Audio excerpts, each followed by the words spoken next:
Hello, my name is Thomas Schutenhelm, and I am the Artistic Director at Network for New Music. While most of us remain inside, we can see a change happening outside. From my window, I can see many redbud trees blooming, signaling the beginning of spring. Although we are still prevented from gathering for rehearsals and concerts, this gives me an opportunity to share with you some springtime music. We are experiencing a spring like no other, and it deserves some music that is equally exceptional to accompany it. Today I'd like to talk to you about two compositions that form interesting companion pieces.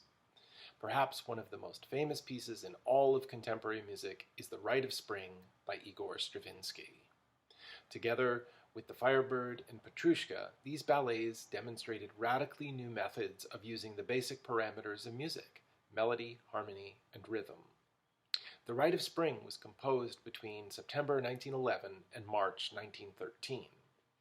In it, Stravinsky wanted to, quote, express the sublime arrival of the onset of nature renewing itself, the whole arising, panic, the universal sap, unquote. Stravinsky's explanation seems tailor-made for today, but he had a very different context in mind when he composed it. Pictures of Pagan Russia in two parts was how he described it. The scenario depicts various primitive rituals celebrating the advent of spring, after which a young girl is chosen as a sacrificial victim and dances herself to death. One of the most famous passages is the dance of the adolescents, where two chords, an E major and an E flat dominant chord, pulsate together with irregular accents. Here's a brief excerpt of that passage.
In 1942, the American choreographer and dancer Martha Graham envisioned a ballet in celebration of the recurrence of seasons.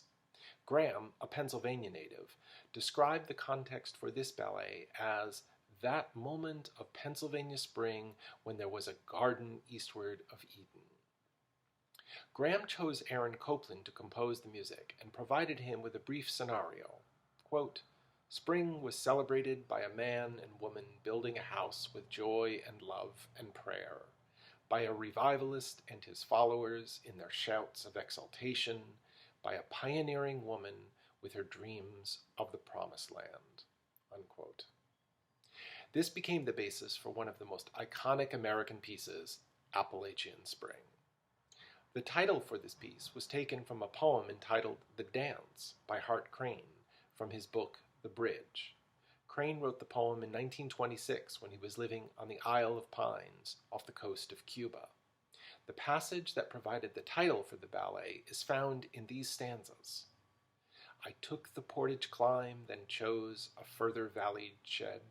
I could not stop. Feet nozzled watery webs of upper flows. One white veil gusted from the top. Oh, Appalachian Spring!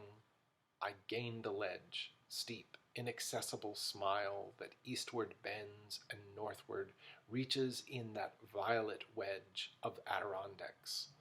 Wisped of azure wands over how many bluffs, tarns, streams I sped.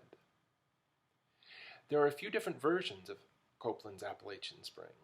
The ballet was composed in 1943-1944 and was originally scored for 13 instruments. The orchestration was chosen primarily to accommodate the small auditorium at the Library of Congress, where it was premiered in 1944. Copland created an orchestral suite for concert performance in 1945 and made some structural changes to the music. So if you're familiar with the concert version, you may not have heard the Fear, Wrath, Crisis portion of the work, which was removed in the arrangement for full orchestra. Here is a brief excerpt performed by the Philadelphia Orchestra, conducted by Eugene Ormandy. Although Ormandy never performed this live with the Philly Orchestra, the Fear, Wrath, Crisis insert was used 6 days later when Ormandy recorded it for Columbia Records in 1955.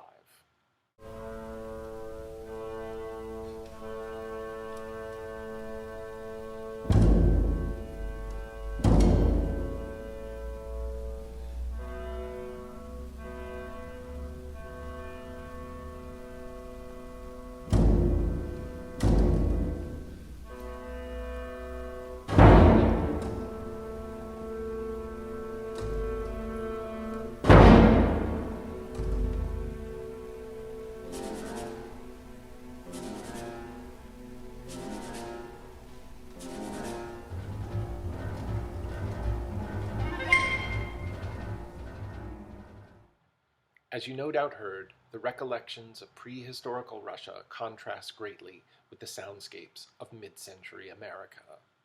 The two pieces I have been discussing strike very different attitudes, but they are companion pieces that deserve to be listened to carefully, closely, and comparatively. Join me next week for part 2 of this series on springtime music.